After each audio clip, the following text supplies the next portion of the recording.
Bismillahirrahmanirrahim.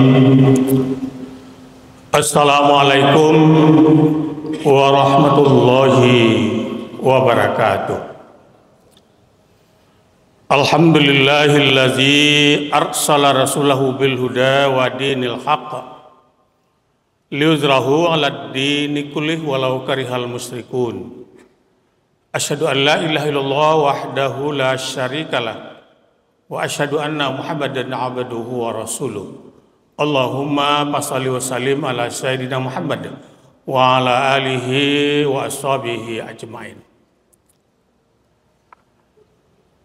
Bapak-bapak, ibu-ibu jamaah zuhur Seraya yang saya hormati, puji syukur kita sampaikan kehadirat ilahi Robbi atas kodrat, iradat, beserta keizinannya kita sudah dapat bersama berkumpul di masjid ini.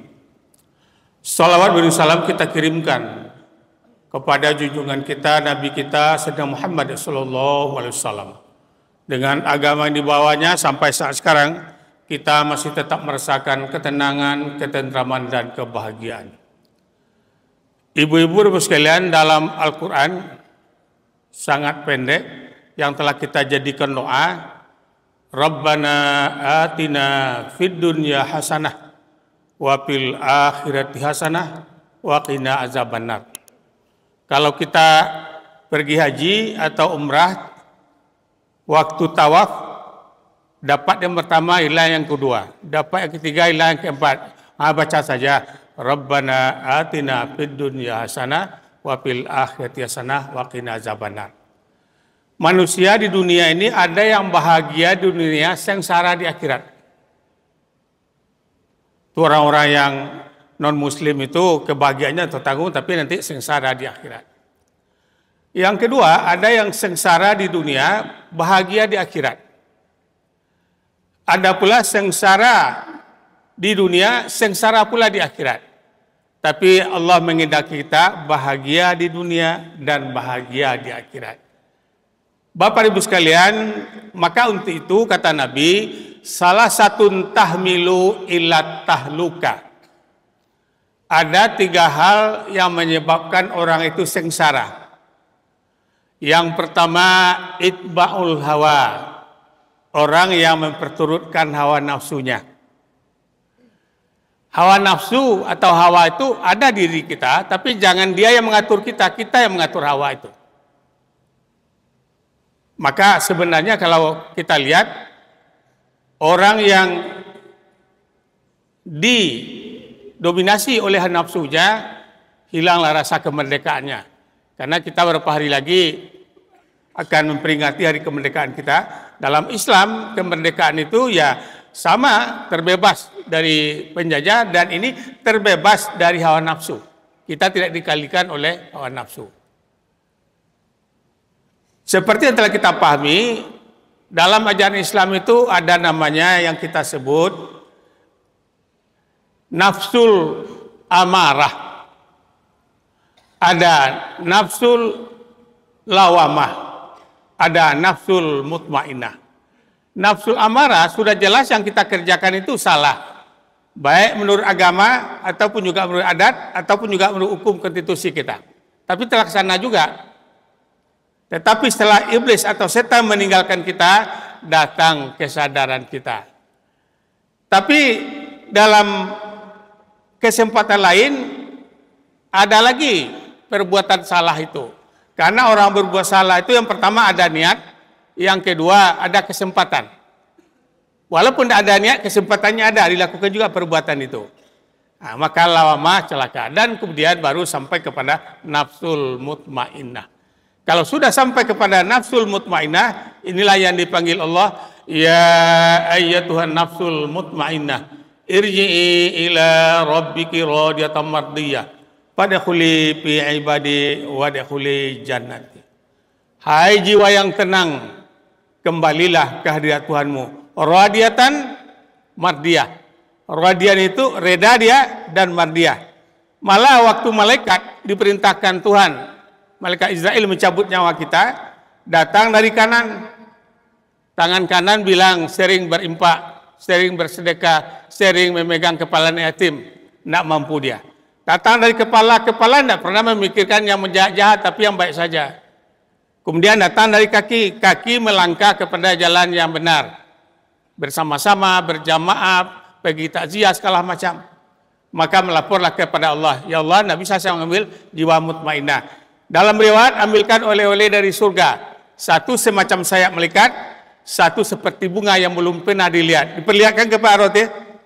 Setelah dilihat, radiyatan mardiyah. Kenapa begitu? Dalam sebuah hadis yang sahih, semudah mati itu kata Nabi seperti kambing hidup dikuliti. Tapi waktu Nabi sakit, datang tamu. Assalamualaikum warahmatullahi wabarakatuh. Keluar Fatimah. Ada Nabi. Nabi ada sedang sakit. Kata Nabi, tafadhal ya Fatimah, silakan dia masuk. Assalamualaikum warahmatullahi wabarakatuh. Jawab oleh Nabi. Kebetulan yang datang itu malaikat maut. Wahai malaikat, engkau akan mengambil nyawa saya. Kata malaikat, kalau Nabi setuju, saya lakukan. Tapi kalau tidak, saya lapor lagi kepada Allah. Tidak satu pun orang yang tidak setuju kalau kekasih yang memanggil laksanakan. Mulai dari ibu jari sampai ke lutut, terasa sakit oleh Nabi. Ya Allah, begini rasa sakitnya mati, jangan ditimpakan kepada umat saya. Cukup saya jaga. Itulah makanya radiyatan mardiyah. Itu nafsu. Dan kemudian yang berikut yang menyebabkan juga celaka juga adalah fuhun nafs. Rasa takjub kepada diri kita dan kita merasa sombong, yang benar kita saja, orang lain salah. Itu juga menyebabkan orang itu sengsara. Yang ketiga, bakhil ma'tua. Bakhil itu sudah tahu kita artinya kikir. Kalau bahasa Minangnya sempilik karyang. Kalau begitu, ya akan menemui kesengsaraan. Kemudian, salah satu tahmilu ila selamat, 3 hal yang membuat kita selamat. Yang pertama, at-taqwa fis sirri wal alniyah. Takwa kepada Allah, walaupun kita sendirian, walaupun dekat orang ramai, ketakwaan kita sama. Tidak ada bedanya. Yang kedua, wal adlu fil adli wal ghida. Kita diminta memutuskan perkara seseorang, yang satu itu kita marahi, yang satu kita sayangi. Yang salah itu adalah yang kita sayangi, ya tetap kita tetapkan yang salah itu adalah yang kita sayangi itu. Ini yang kita sebutkan tadi, wal adlu fil ghadab yurida.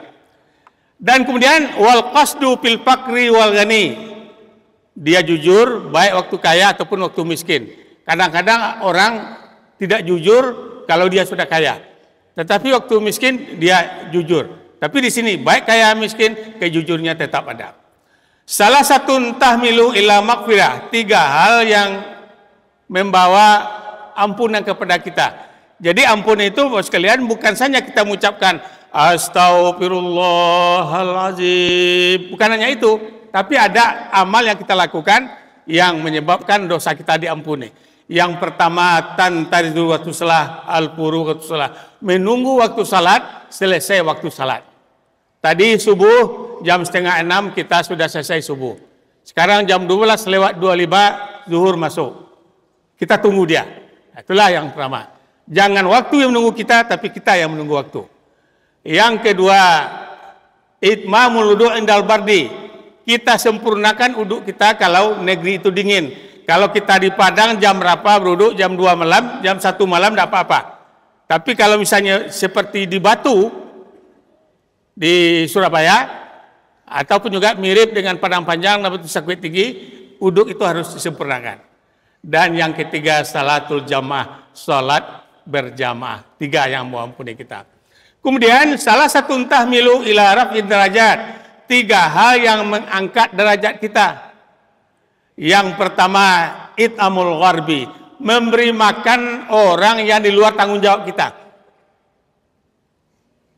Tidak tanggung jawab kita, tapi kita beri dia makan.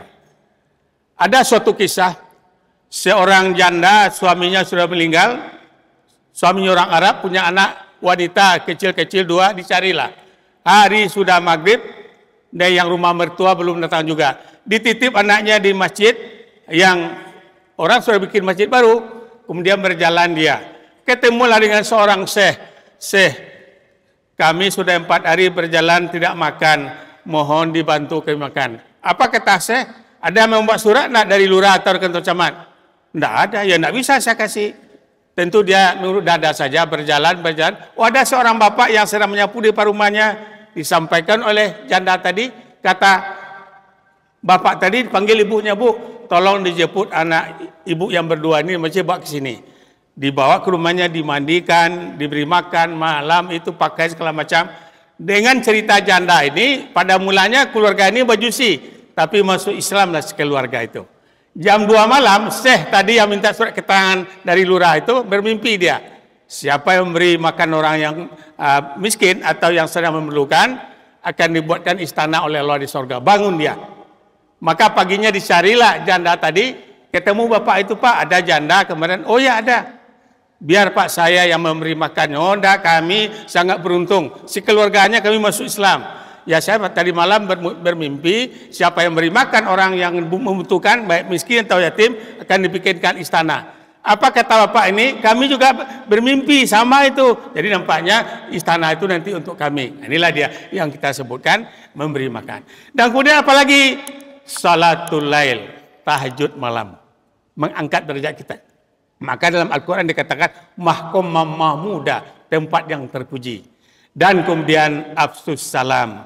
Afsus salam itu perdamaian, bukan hanya mengucapkan salam, tapi tidak ada orang yang tempat dia bertengkar, tidak ada orang yang sakit hati, pokok damai seluruhnya.